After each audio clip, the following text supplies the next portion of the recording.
Innal hamdalillah wassalatu wassalamu ala Rasulillah. Para alim ulama, hadirin hadirat rahimakumullah. Dalam sebuah hadis riwayat daripada Khalid bin Zaid atau lebih dikenali Sayyidina Abu Ayyub Al-Ansari radhiyallahu anhu, seorang lelaki telah datang kepada Rasulullah sallallahu alaihi wasallam.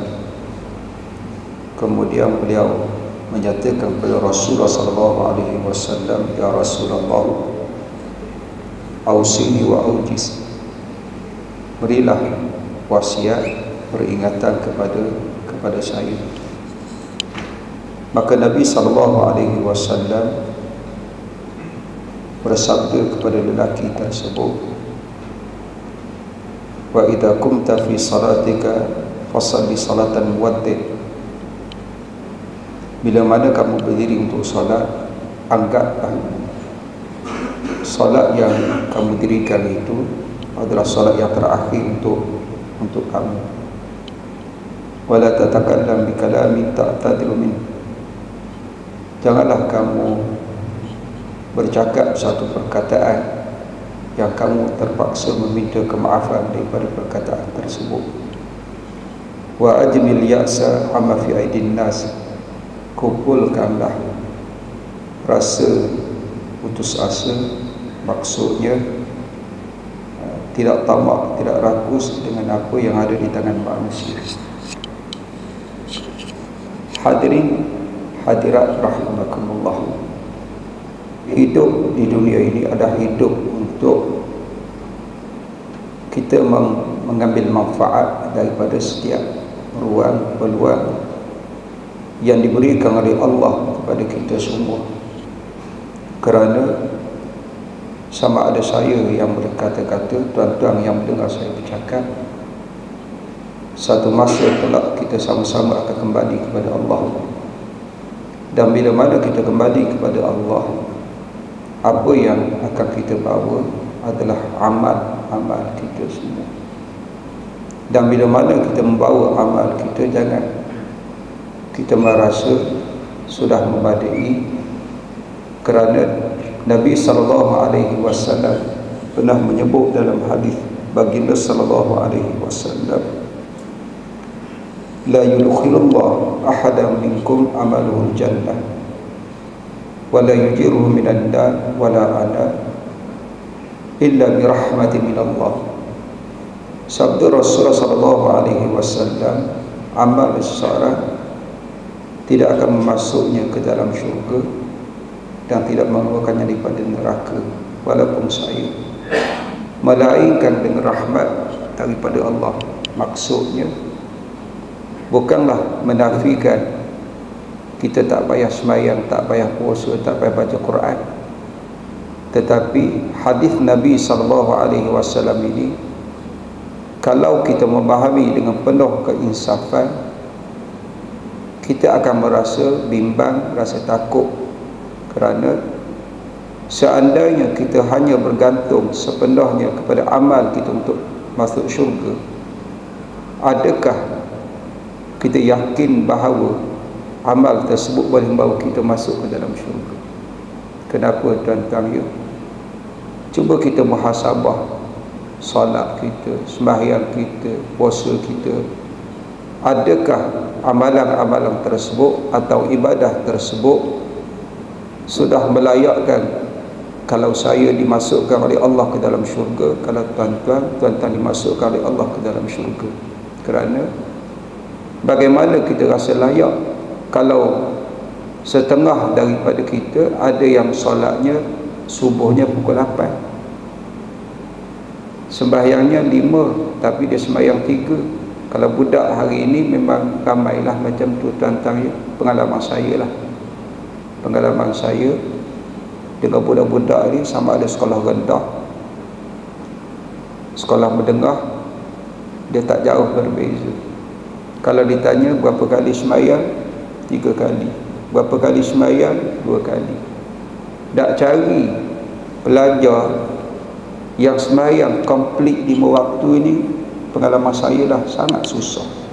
Saya pernah pergi satu sekolah dekat sini lah, saya tak nak sebut sekolah mana. Ceramahnya maulid. Saya minta kebenaran daripada ustazahnya lah. Saya kata saya nak tanya soalan kepada pelajar daripada tingkatan 1, tingkatan 5, kecuali pelajar perempuan. Pelajar perempuan dia akan ada sebabnya dia tak sembahyang. Saya nak tanya pelajar lelaki saja. Bila mana tanya kepada pelajar lelaki, sila angkat tangan. Siapa yang sembahyang satu hari komplit sempurna 5 waktu? Saya rasa tak sampai 10 orang. Dan saya tanya lagi, okey, subuh tadi siapa yang sembahyang? Daripada ramai-ramai yang hadir, seorang saja sembahyang. Okey ke tak okey tuan-tuan? Tak okey. Kalau kita rasa layak dengan puasa kita, kita nak masuk ke dalam syurga, cuba kita muhasabah balik cara kita berpuasa. Betul ke tak betul? Betul ni bukan pada akal nafsu kita. Betul ini pada ilmu yang berasaskan kepada perbuatan Rasulullah sallallahu alaihi wasallam.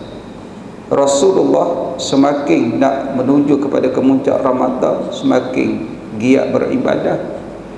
Kalau kita teliti cara umat Islam terutamanya di Malaysia ini berpuasa, semakin nak menuju kemuncak Ramadan, dia semakin lemau, semakin tak ada. Betul ke tak betul lah macam tu. Lalu adakah kita rasa layak dengan puasa kita tu? Kalau 30 tahun macam tu, 30 tahun kita rasa layak ke tak layak? Kalau kita lihat kepada Quran lah, adakah kita layak nak dimasukkan oleh Allah dan Quran tersebut memberi syafaat kepada kita pada hari kiamat? Kita jawab sendiri. Kalau hari ini dah masuk malam 21, hari ke-20, berarti kalau kita mengambil satu hari satu juzuk, kita dah ada 20 juzuk. Kita muhasabah diri kita masing-masing. Kalau kita baca satu baris, kita dah ada satu helai sikit lah lebih tentang dia, lebih. Allahu Akbar. Hadirin hadirat rahimakumullah. Sebab itu Nabi SAW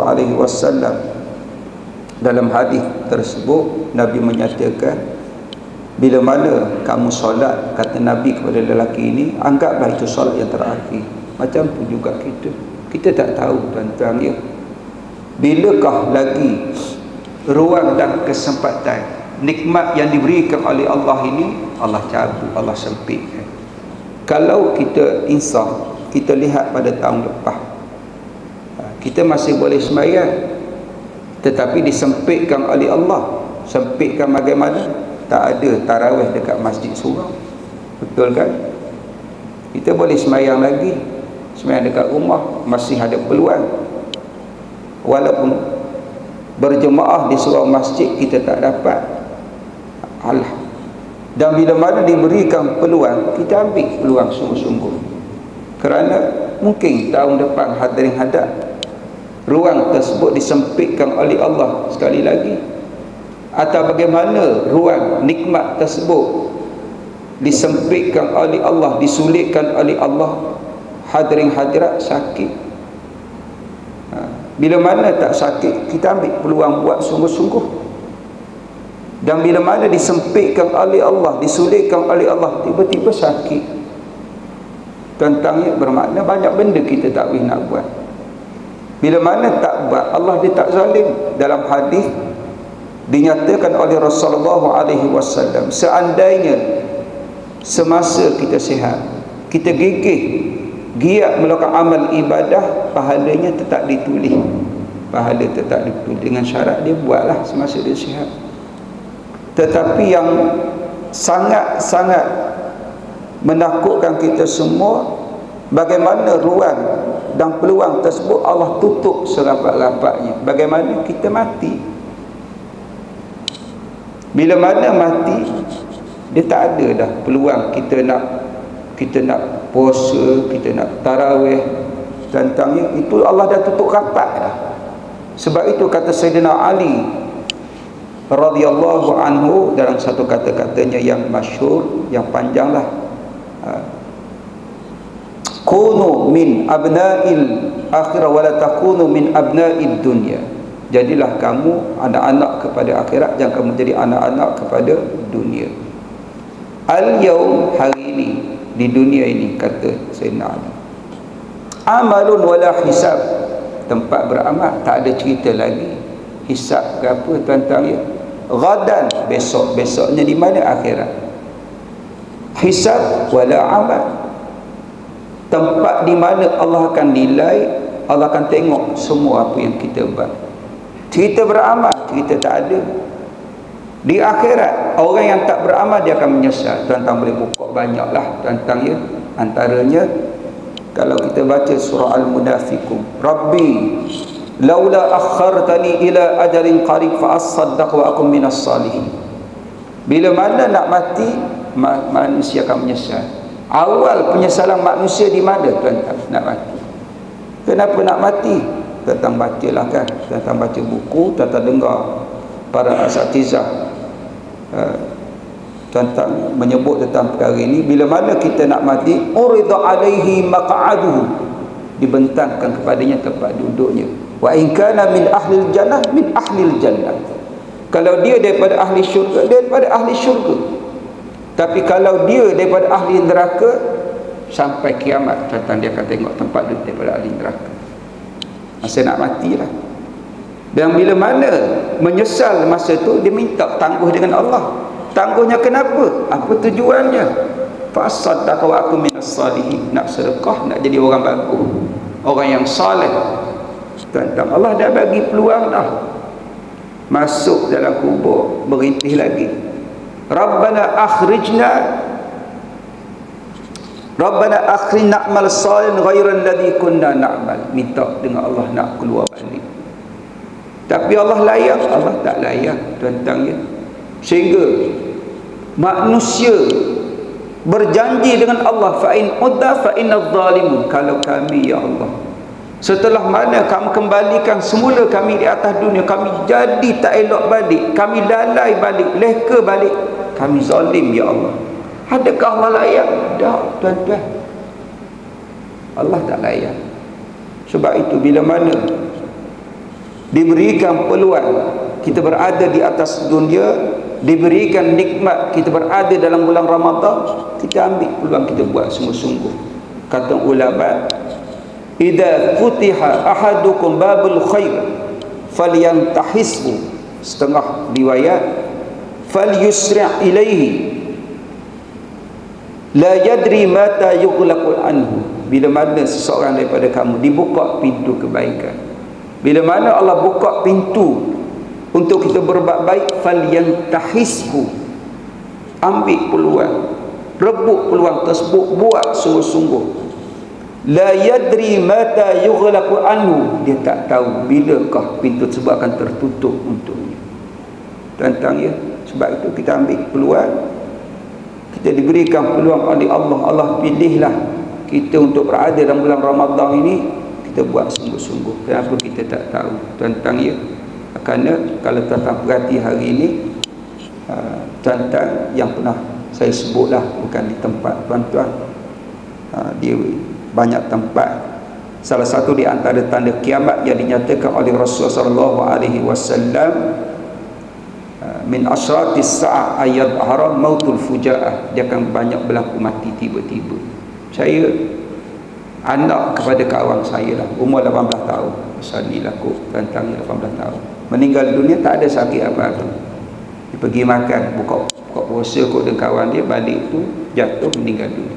Bukan jatuh aksiden ke apa, jatuh meninggal dunia, tak ada sakit apa-apa. Tuan-tuan, bayangkan kalau kita mati, tuan-tuan, dalam keadaan kita leka, kita lalai kepada Allah. Tu berbayangkan tengah-tengah tuan-tuan tawaf kompleks PKNS itu, tiba-tiba meninggal dunia masa itu. Mu nak jawab apa? tengah-tengah tuan-tuan layang WhatsApp orang baca Quran, dia duduk layang WhatsApp, tengah-tengah layang WhatsApp, inna lillahi wa inna ilaihi raji'un. Nak jawab apa tuan-tuan depan Tuhan? Kalau tengah baca Quran Allah cabut nyawa, alhamdulillah, okeylah juga. Sebagaimana tak jauh daripada tempat tuan-tuan ni kan, berapa bulan yang lepas Jazimi dia tahulah, dia bukan Tok Bilal, tapi dia nak jadi Bilal. Tuan-tuan tengok Allah punya susunan tuan-tuan terhadap hamba-Nya yang soleh. Jadi Tok Bilal tengah hadang tuan-tuan meninggal dunia. Baik ke tak baik? Bagus ke tak bagus? Bagus. Sebab itu tuan-tuan, saya bawa kisah ni lah. Saya kebetulan tuan-tuan, ialah biasa YouTube kan, kadang-kadang dia selit dekat celah-celah tu, kita buka ceramah ke apa, kadang-kadang dia selit, yang mengarut ada, yang tak mengarut ada. Jadi antara yang dia selit tu saya buka lah juga, tengok tuan-tuan ni, kisah artis yang berdepan kematian ibu bapa yang sangat menyentuh perasaan lah. Antaranya yang saya tengok tu mengenai Datuk Rosyamno. Datuk Rosyamno kan tuan-tuan ni, Datuk Rosyamno, dia ceritalah, ini pengajaran kepada kita semua. Bapak meninggal dunia, dia 40 tahun lebih. Bapak meninggal dunia, dia tak reti tuan-tuan nak baca Quran untuk bapak dia. Dia kata Rosyamno, dia hanya reti 4 surah saja, 3 kul Fatihah. Itu pun untuk solat lah. Selebihnya tak reti. Hina dia kata masa tu.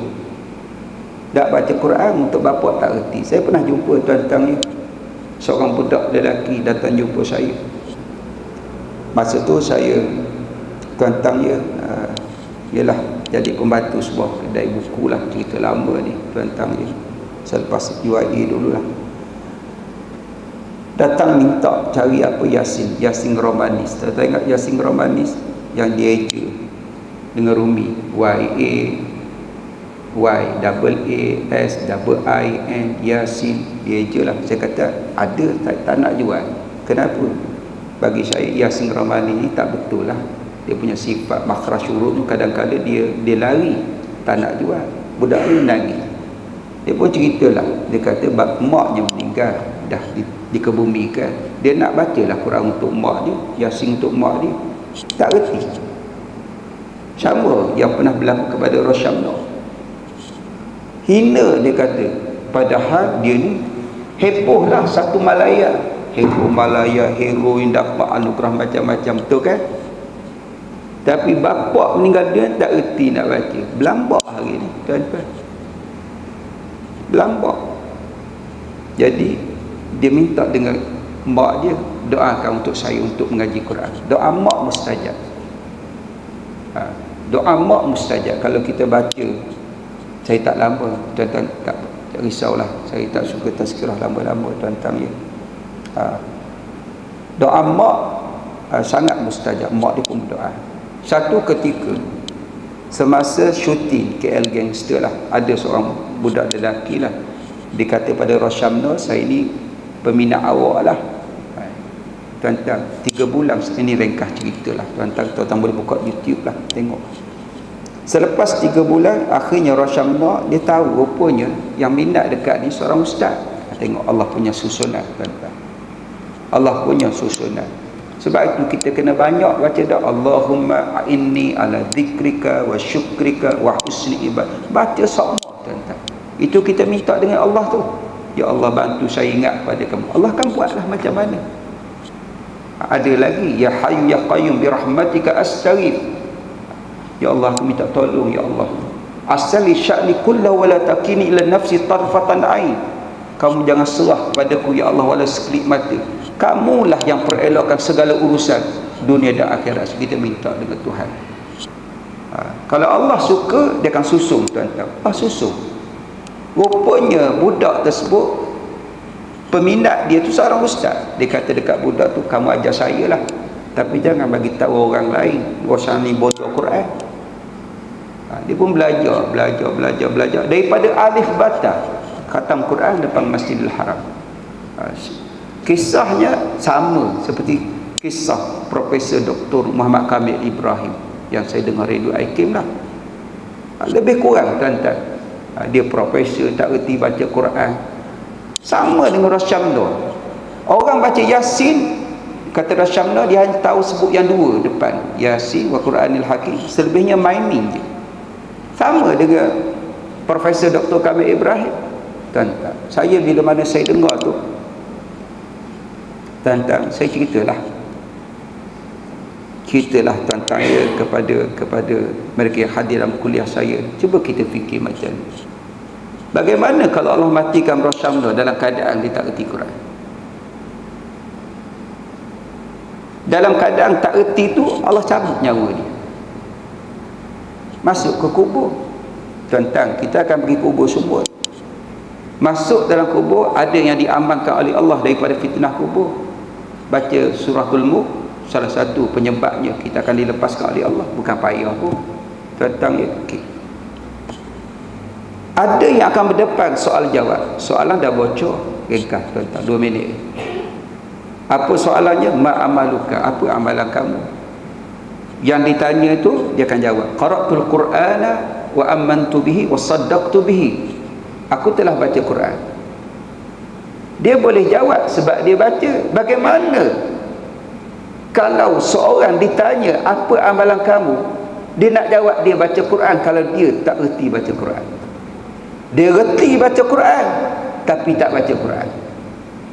Nak jawab apa tuan-tuan depan Allah? Akhirnya tak boleh jawab. Bila mana tak boleh jawab, sengsara. Allahu Akbar. Hadirin hadirat rahimakumullah, Allah kasih kita tak tahulah sebab kenapa tuan-tuan ya, apa rahmat Allah yang Allah berikan kepada beliau hadirin hadirat, akhirnya dia dapat khatam Quran depan Masjidil Haram. Tuan-tuan ya, jadi kita ambil peluang tuan-tuan, bulan Ramadan ini, terutamanya 10 malam yang terakhir ini, terdapat satu malam yang sangat istimewa, Lailatul Qadar. Saya tak nak ceritalah, tuan-tuan lebih tahu daripada saya. Cuma saya nak bermain dengan persoalan dalam kepala saya dan kepala tuan-tuan. Cuba kita tanya, mampu ke tak mampu kita hidup sampai 80 tahun? Kalau tanya semua nak haji kan? Kalau boleh saya nak hidup 200 tahun, tuan-tuan. Itu saya punya arwah atuk saya 105 tahun, tuan-tuan. 105 tahun. Sihat, dah meninggal dah tuan-tuan ya. Opah isteri saya masih ada 95 tahun. 90 tahun. Ayah saya 86. Dia masih ada kakak dia sekarang ni 94. Si gagah lagi. Allahu Akbar. Kalau tanya semua nak kan? Tuan-tuan hadirin hadirat rahimakumullah. Tapi cuba kita nilai, kalau saya sakit macam-macam, tuan-tuan pun saya tak tahu, mungkin kencing manis ke apa, rasa macam tak sempat je ustaz. Kalau tak sempat, kenapa kita tak ambil peluang? Kita rebut peluang sungguh-sungguh. Kalau dapat satu malam pun sekali semua hidup kita dah kira okey dah. Betul kan? Kita baca Quran, berbetulan masa kita baca tu Lailatul Qadar, kita baca Quran untuk 84 tahun.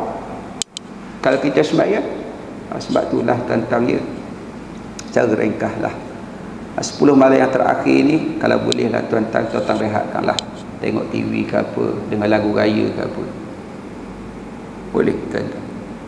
Ke nak rasa feel jugalah ustaz dengan lagu raya. Tuan-tuan dengar sebelah siang kalau tuan-tuan nak rasa. Malam jangan kacau.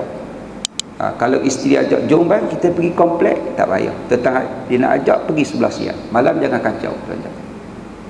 Malam ni dia sangat kritikal lah tuan-tuan ya. Kita nak tuan-tuan hadirin hadirat rahimakumullah.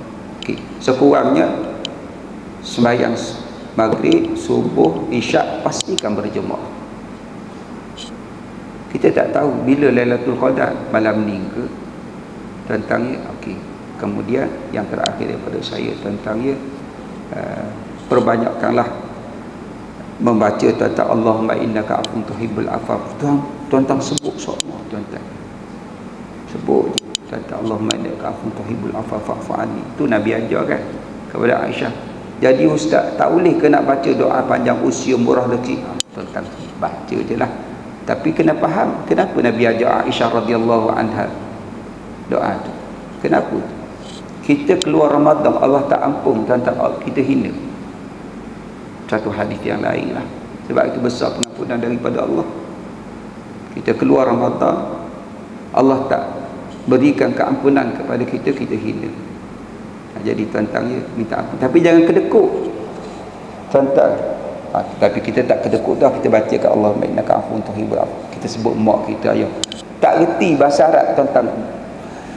Tak tibai bahasa Terengganu, Kelantan ke Jawa ke bahasa Inggeris tuan-tuan sebut.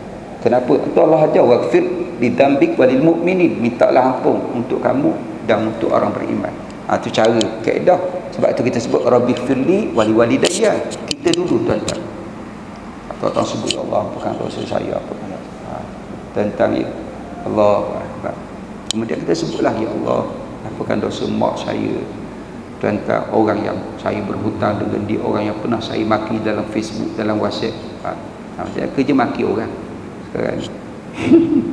Tuan-tuan, dia nak marah dekat mufti wilayah, dia maki mufti wilayah sebab tak bagi apa, keluarkan fatwa tak boleh gentah negeri. Dia ingat tak dosa tu tentang ya. Semua dia ambil kira semua. Itulah sekadar daripada saya minta maaf kalau ada bahasa yang terkasar. Kalau ada kesalahan tuan-tuan perbetulkanlah saya tuan-tuan ya. Assalamualaikum warahmatullahi wabarakatuh.